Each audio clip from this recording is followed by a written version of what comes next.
ازيكم عاملين ايه؟ يلا بينا نعمل مع بعض وصفه النهارده. جبت البتنجان بتاعي زي ما انتم شايفين. تعالى هوريكم انا قطعته ازاي بالشكل ده. انا قطعت البتنجانه بس عملتها بسمك تخين، يعني البتنجانه يا رومي قطعتها على 3 شرايح بالظبط بالعرض. وبعد كده جبت البتنجانه بتاعتي وبالسكينه بدات اشرحها كده المربعات الصغيره. هبدا كده ارصهم في الصاجه بتاعتي عليها ورقه زبده، وهبدا ارصهم جنب بعض وبرشه كده من زيت الزيتون، وهبدا كده احط على البتنجان بتاعي. هكون مشغله الفرن على درجه حراره 220، وهسيبها بقى في الفرن براحتها خالص لحد ما تتشوي معايا. بس طبعا بالفرشه كده هبدا ان انا اوزع زيت الزيتون، واخر حاجه هنزل عليها برشه الملح زي ما انتم شايفين. وزعي بس الملح كويس، وبعد كده هندخل الفرن. هتلاقيها اتشوت كده من تحت، تقدري تشغلي الشوايه من فوق تاخد اللون زي المشويه. باقي المعلقه اللي كانت معايا من زيت الزيتون حطيتها في الطاسه، واول ما سخنت نزلت عليها بجزر مبشور وكمان فلفل وكوسه وطماطم، وهبدا انزل بكده في الطاسه معايا، وهبدا اقلب كده كله مع بعضه. بجد مش قادره اوصف لكم وصفه النهارده، بجد خطيره، لما هتجربوها هتحبوها قوي. اول ما الخضار بتاعي دبل شويه معايا، انا هنا كنت عامله كباب حله بس مقطعاه مكعبات صغيره يعني على قد المعلقه، مكعبات صغيره قوي. كل اللي انا عملته ازاي؟ عملته بصلايه مع فص ثوم مع ملح وفلفل وكمان رشه من الكزبره وبس كده. تقدري تحطي كمان رشه قرفه تبقى حلوه قوي. هبدا انزل بيها كده مع الخضار وهقلبها كده مع بعض، وبعد كده هسيبها. وتقدري كمان تحطي حوالي ربع كوبايه من الميه. واخر حاجه هنزل بيها بقى البهارات بتاعتي اللي هتبقى على الخضار دوت، ملح وفلفل وكمان رشه من الزعتر، دي اختياري بس بتدي طعم حلو قوي. وحطيت رشه من البهارات، اي بهارات متوفره عندك، ورشه صغيره من الكزبره، وهقلب كده كله مع بعضه زي ما انتم شايفين. الطريقه سهله وبسيطه، ولو عندك لحمه متبقيه من اليوم اللي قبله تقدري تقطعيها مكعبات صغيره خالص زي ما انت شايفه، وتقدري تستخدمي اي خضار متوفر عندك اللي موجود عندك اعمليه. بعد ما كده اتشربت وبدات تتسبك كده بسيط وتستوي، والكوسه استوت وكل الخضار معايا استوى والبتنجان معايا اتشوى وطلع بالشكل ده، هبدا اطلعه من ورق الزبده وهبدا ارصه في الصينيه بتاعتي زي ما انتوا شايفين. الطريقه بتاعته سهله قوي قوي.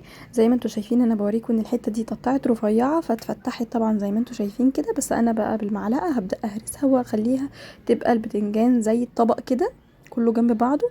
ههرس كده القلب بتاع البتنجانية زي ما انتوا شايفين بالمعلقه، ههرس لحد ما تبقى زي الطبق. وهجيب بقى الحشوه بتاعتي دي اللي هنحشي بيها البتنجان.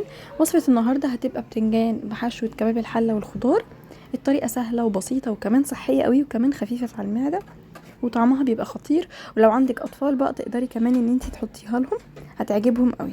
ده بقى كان شكلها بعد ما حشيتها. الصوص بقى اللي باقي من اللحمه هجيب عليه معلقتين كبار من الصلصه على شويه ميه صغيرين، وهبدا انزل كمان عليهم بدبس رمان حوالي معلقه ونص معلقتين كبار زي ما انتوا شايفه كده معايا. وبعد كده هبدا انزل كمان عليهم بقى بالبهارات بتاعتي، فلفل اسمر، واحط كمان رشه من الكزبره ورشه كمان من البهارات، اي بهارات متوفره عندك، بهارات لحمه او 7 بهارات. وهنزل كمان عليهم بالملح، وكمان هنزل عليهم برشه من السكر عشان طبعا حموضه الطماطم والمعده. هبدا كده اقلب كده كله مع بعضه زي ما انت شايفه. لو حسيتي ان هو تقيل معاكي شويه تقدري ان انت تحطي شويه من الميه صغيرين حوالي ربع كوبايه. ودلوقتي بقى هجيب بقى معايا الخليط اللي انا عملته دوت، وهبدا انزل بيه على البتنجان وفي الصينيه علشان طبعا لما ادخل الصينيه بتاعتي كمان ما تنشفش وتاخد لون حلو. هكون مشغله طبعا الفرن على درجه حراره 220 متسخن. هجيب بقى معايا دلوقتي طماطم، شرايح طماطم متقطعه رفيع قوي، وهبدا كده ازين البتنجان بتاعي عشان كمان لما يستوي يبقى شكله لذيذ. انا كده خلصتها. هبدا بقى ادخلها الفرن، مش هتاخد معايا اي وقت خالص، هتقعد حوالي من 15 او 17 دقيقه ل 25 دقيقه على حسب حراره الفرن بتاعتك. وده كان شكلها لما خرجت. حطيت بقى حبه كده من البقدونس، وزي ما انتوا شايفين معايا الحلاوه حاجه كده بجد تجنن. ده غير بقى طعمها وشكلها بجد خطيره. الوصفه سهله وبسيطه وما خدتش معايا اي وقت خالص. هبدا كده اشيل كده الشريحه بتاعتي واحطها في الطبق. شكلها بجد قمر.